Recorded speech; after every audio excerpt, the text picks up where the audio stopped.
When you hear the name Kennedy, what comes to mind? For most of us, it's American royalty, a dynasty of power, charm, and, yeah, tragedy. But, like any great empire, it's got an origin story. And this one wasn't built on prestige, but on a deep, burning desire for revenge. So to really get the Kennedys, we've got to go back to the beginning, to the guy who started it all, Joseph P. Kennedy Sr. And his story, man, it poses this incredible question. How does someone who is a total outcast, rejected by everyone, climb so high that he ends up making the rules for everybody else? Okay, so this whole story is really about an outsider's ambition, right? And it was forged in the fires of social rejection. Picture this. It's East Boston, 1888. Joseph Kennedy, or Joe, is born into this poor, working-class neighborhood packed with Irish Catholic immigrants. Now, in the eyes of the city's elite, this wasn't just a different neighborhood. It was a completely different planet.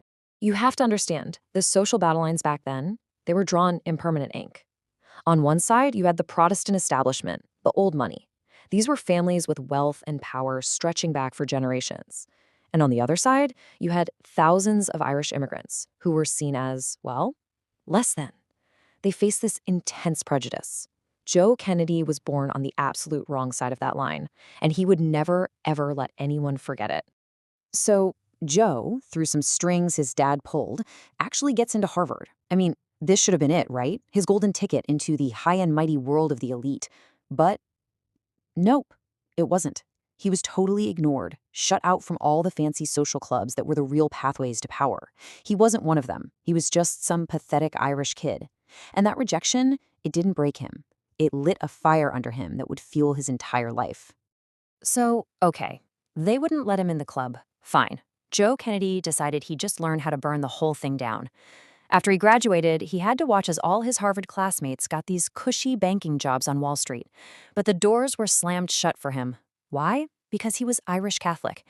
And right then, he learned a huge lesson. Playing by their rules was a game he was designed to lose. So he decided to play a totally different game.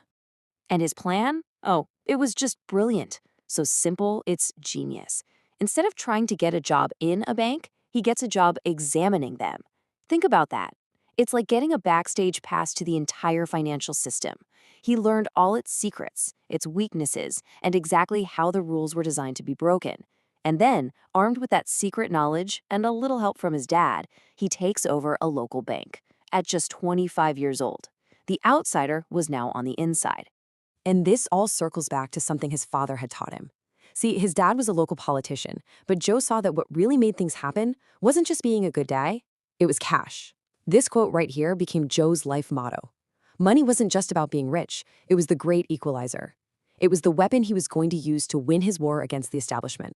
All right, so he's got the philosophy, he's got the insider know-how, and now he's about to unleash it all during one of the darkest times in American history, the Great Depression.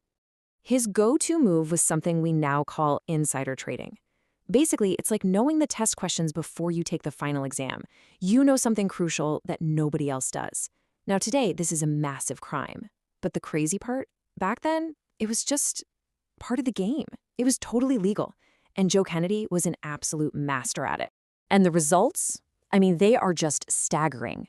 While millions of Americans were losing everything, standing in bread lines, Joe Kennedy's personal wealth just exploded. He went from $4 million to over $180 million. In today's money, that's almost $4 billion. He didn't just survive the Depression, he got unbelievably rich from it. So what do you do with that kind of screw you money? You build a giant monument to your own victory. He bought this huge property on Cape Cod, what we now call the Kennedy Compound, and it was his waterfront fortress, chosen for a very specific reason. It sat right across the water from the summer homes of those snooty elites who'd looked down on him. Now he was the one looking down on them, every single day.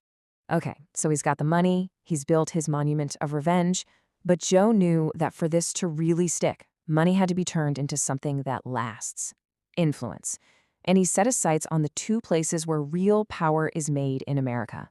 Hollywood, the place that shapes our culture, and Washington, D.C., the city that writes all the rules. First up, Hollywood. Joe just storms in, starts buying up studios, and becomes a major player overnight. And his weapon of choice? A very public, very scandalous affair with the biggest star of the era, Gloria Swanson, even though they were both married to other people. And what happened with Swanson? Wow. It's like a perfect case study in just how ruthless he could be. He became her lover and financial advisor, getting total control. He talked her into pouring every penny she had into this disastrous movie he wanted to make, and when it of course flopped, it destroyed her career and left her broke.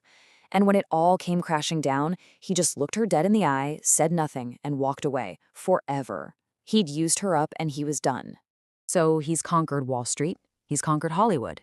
Now he turns to the final frontier of power, Washington. And this right here is where the story gets its most ironic, most unbelievable twist. The master rule-breaker was about to become the guy who writes the rules. You have to see this timeline to believe it. It's just wild. So in the 20s, he makes a fortune using insider trading. In 32, he uses that fortune to help get FDR elected. And then, in a move that shocked everybody, FDR appoints him as the first ever chairman of the brand new Securities and Exchange Commission, the SEC.